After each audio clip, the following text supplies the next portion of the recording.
Right, moving on to this next one. It's a bit of a random one. It came on. It came to my mind the other day, and I'm not going to dig into too many details, but I kind of want to pose the question to you. I want you to have a think about it as well. And it's, who is the greatest Ukrainian boxer of all time?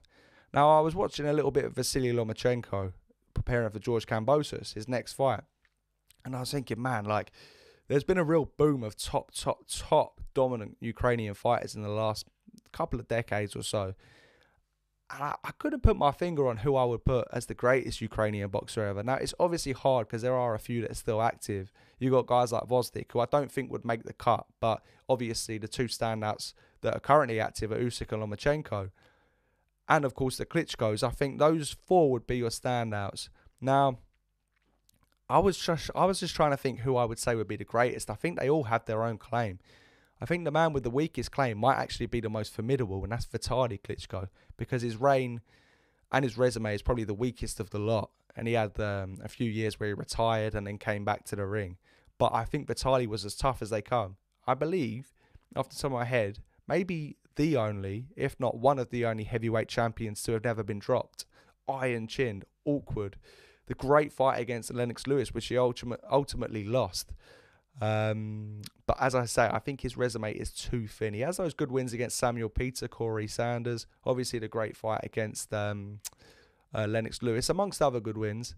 But when you go and compare that to Vladimir, who was considered the more chinny of the two, the more weaker, the more methodical, and the more boring to watch, that's what most people will tell you. But Vladimir was absolutely unbelievable. I believe he won 25 heavyweight world title fights, ruled for over 9 years in his individual reign, but is the longest reigning heavyweight champion in history in combined reigns. 12 years as heavyweight champion. Even surpassed the great Joe Louis, which almost seems impossible. You could also make the same argument with Vladimir that his resume isn't as stacked as maybe the other two. However, towards the end of his career, he was really starting to compile some pretty decent wins. You know, you've got wins like David Haye, which, you know, with hindsight, you can say what you want about David Haye, but he was a pretty formidable cruiserweight that moved up and won the heavyweight title and looked good in doing so. Vladimir made him look ordinary, but I think that was because Vladimir was so good and nullified what Haye did well. You have the win against Samuel Peter, who was an underrated fighter, a nightmare. You look at his nickname, the Nigerian Nightmare. Wins like Kubrat Pulev, which, you know, Kubrat Pulev isn't a world beater, but he was undefeated when he stepped in with Vladimir, as was Alexander Povetkin, who was looking like a world beater, who was extremely strong in his prime, and Vladimir dropped him about 600 times. So I think Vladimir could definitely have a claim. An amazing right hand as well, just a pure professional. You know, also did the crafty professional stuff too. Bit of a dirty fighter as well if you really look into it. But, you know, most fighters that dominate are. But then you got Lomachenko, who I think has a claim because the way he just tore through those three weight divisions in world record breaking time. Now, I've had so many people criticise Lomachenko lately. Now, you know, and to be honest, they're just talking absolute bollocks because they don't know anything about the sport if you criticise Lomachenko's credentials. You can criticise his defeats, especially the one to Teofimo Lopez, and even to a certain degree against Salido going in so early. But that was the risk that was taken in taking that fight. He was trying to make history, and in trying to make history, you take risks. You know, you have to look at the fact that Salido also hit him low about 20 plus times and missed weight to come in heavy. Crafty pro tricks, there's another example.